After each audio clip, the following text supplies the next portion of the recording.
What's going on, y'all? It's your boy Scope by Smoke. We're gonna talk about what I would do if I had to start with no clients, no portfolio, and no name. So in this video, I'm gonna give you 3 key reasons why doing free work can help give you long-term success. Let's get into it. First off, when you're doing something for free, the stress to deliver is so much less. Just because there's no money on the line, that doesn't mean that you just do a half-assed job. You know what I mean? You still wanna make sure you go out there and give it your all as if you were getting paid the maximum amount. And the reason being is because once they see your work, the quality that you bring, they're gonna have no choice but to bring you back. So here's a couple of tips to help position yourself. First thing you always wanna do is let them know that this is a one-time complimentary situation. And if they like it, then we can discuss further how we could bring me on as the media personnel, right? And this is where we get into the retainers and things like that. So a lot of times, people are asking me all the time, they're like, well, how are you able to bring in so much money for your business? Through retaining. So I know every month I'm getting a set amount of money and I don't have to take gigs that I don't want to take based off the fact that now I'm on retainer, you know what I mean? Tip number 2, you always want to make sure that it aligns with what you're trying to do for the future, right? So a lot of times I'm going to Eventbrite and I'm checking out and seeing what's happening in the area around me and what can I see myself being aligned with. And what this will do is it will help you to find out where your high value clients are. So the second reason is the elephant in the room, exposure and opportunity. Yes, I said it, exposure and opportunity. All right, so story time. A while back, my boy A-Love reached out to me. He's a popular rapper out here in the DMV. He said, yo, Smoke, I'm opening up for Currency in New York. I want you to come with me, film it, let's get some content done. So I was like, sure, no problem. You know what I mean? We had worked on some tracks. I produced some tracks for him, did a couple features. It wasn't too outlandish for me, right? It was within the realm of what I was looking to do at the time, which is music videos and connect with artists and do concerts and things like that. So basically we drive to New York, you know what I mean? And we get out and I'm just shooting it. I'm shooting it up, man, you know what I mean? I'm going forward, I'm making sure I'm getting all the content I possibly can. After the concert, we ended up going back to the hotel. I slept on the floor. We headed back to DC the next day. A few months later, Currency ended up coming to DC at the Howard Theater. And I reached out to the promoter. He's like, come on, man. You know you could come through.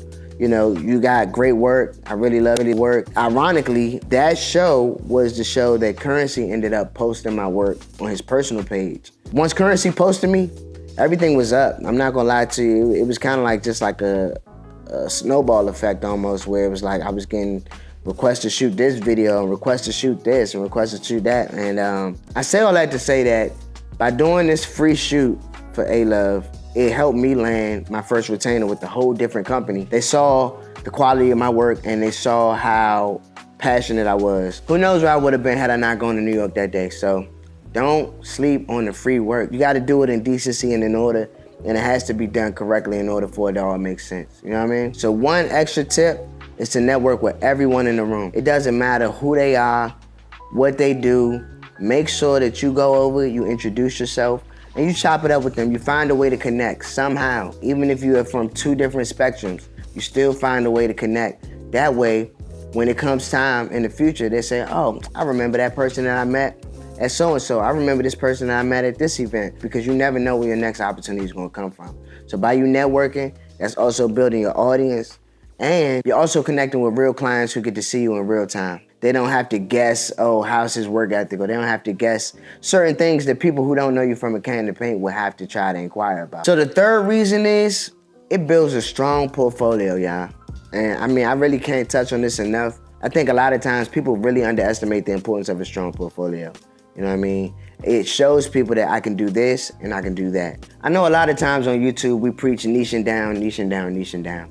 But when you're just starting out, you really don't want to niche down. You really want to try to do as many shoots as you can. So that way, when it's time to show your portfolio, you can pull from this bag, you can pull from that bag. People see this is what I'm capable of doing. It's really kind of simple. You know, people see what they like and they want the same thing. Can you do this for me? Yes, I can. Well, how much will it cost? It's gonna cost you set amount, right? And they don't have to know that you did that gig for free. All they have to know is that you're able to bring something to the table that they have not seen before, that they will never see again. I want you guys to understand that free work is just temporary. You know what I mean?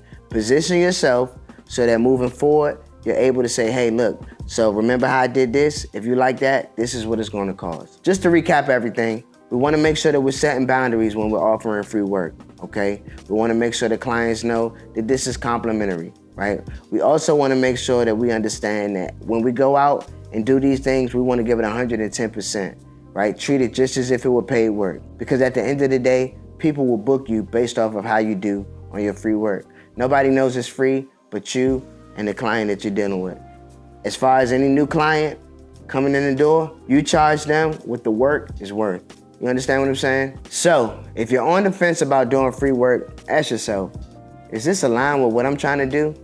If the answer is yes, then by all means, do it and do it to the very best of your ability. Why? Because your future self depends on it. If you're a beginner, I would like to hear your thoughts on free work, you know what I mean? And if you are advancing your career, definitely drop in the comments, about a time you did free work and it helped propel you to the next level. I'm interested in hearing that as well. So make sure you drop a like, comment, and you subscribe. It's your boy Scope by Smoke, and I'm out. Peace.